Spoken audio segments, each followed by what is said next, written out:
شامی T V کے معزز ناظرین السلام علیکم۔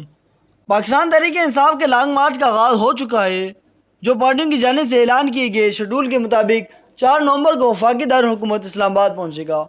ناظرین، حکومت لانگ مارچ سے نپٹنے اور امن و امان کی صورتحال کو برقرار رکھنے کے لیے انتظامات کو بھی حتمی شکل دے رہی ہے۔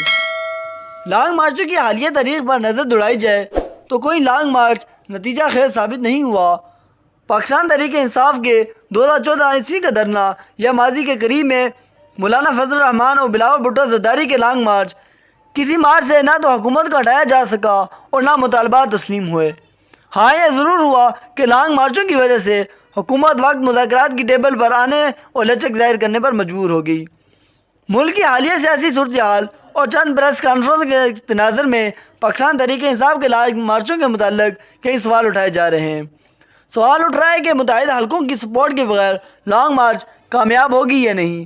یہ سوال بھی لوگوں کے ذہنوں میں گردش کر رہے ہیں کہ عمران خان لانگ مارچ کے ذریعے قبل از وقت انتخابات چاہتے ہیں یا چیف آف آرمی کی تبدیلی، اور اگر لانگ مارچ اسلام آباد پہنچ بھی جاتا ہے تو آخر عمران خان کو کیا کامیابی حاصل ہو سکے گی۔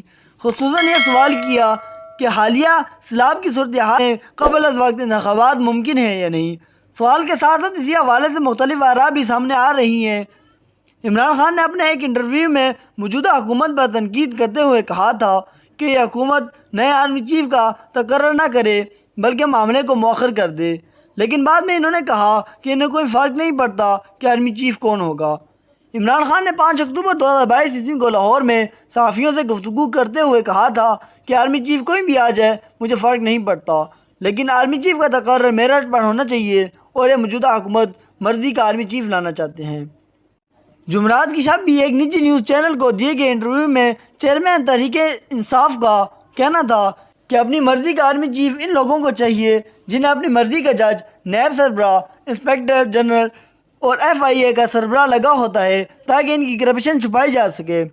نواز شریف اور افسر زرداری کو بھی آرمی چیف کی تبدیلی نہیں کرنی چاہیے کیونکہ یہ دونوں مجرم ہیں، جو بھی انتخابات کرے میرٹ پر کرے، میرا کوئی پسندیدہ نہیں۔ انہوں نے مزید کہا کہ صدر عارف علوی کے ذریعے مذاکرات ہونے کا مقصد صاف شفاف الیکشن کرانا تھا۔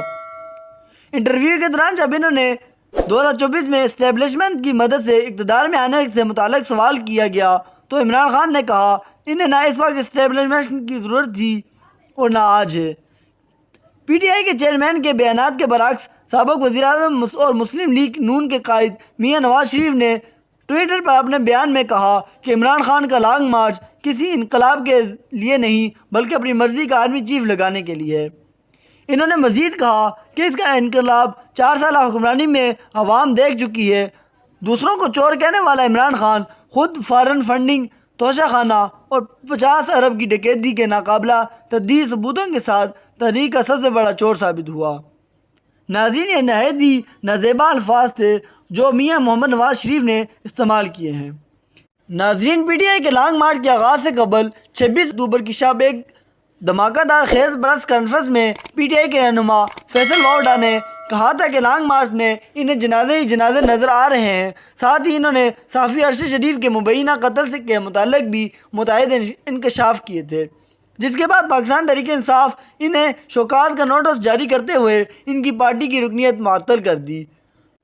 تاہم فیصل واوڈا نے اس نوٹیفیکیشن پر رد عمل ظاہر کرتے ہوئے کہا تھا میں نے اپنی پارٹی کو ایک سچا مشورہ دیا ہے، پہلے بھی بیان کر چکا ہوں اور آج بھی کہہ رہا ہوں کہ کچھ سازشی ہمارے پرامن مارچ میں معصوم لوگوں کو بلی کا بکرا بنا سکتے ہیں۔ اس میں پارٹی پالیسی کے خلاف کیا ہے؟ سابق گورنر سندھ اور PTI کے رہنما عمران اسماعیل نے اس معاملے پر ٹویٹ میں اپنے بیان میں کہا فیصل واوڈا نہ جانے کس کی ایمان پر جیسا بول رہے ہیں، میں یہ سمجھنے سے قاصر ہوں کہ آج کی پریس کانفرنس کا اصل مقصد کیا تھا۔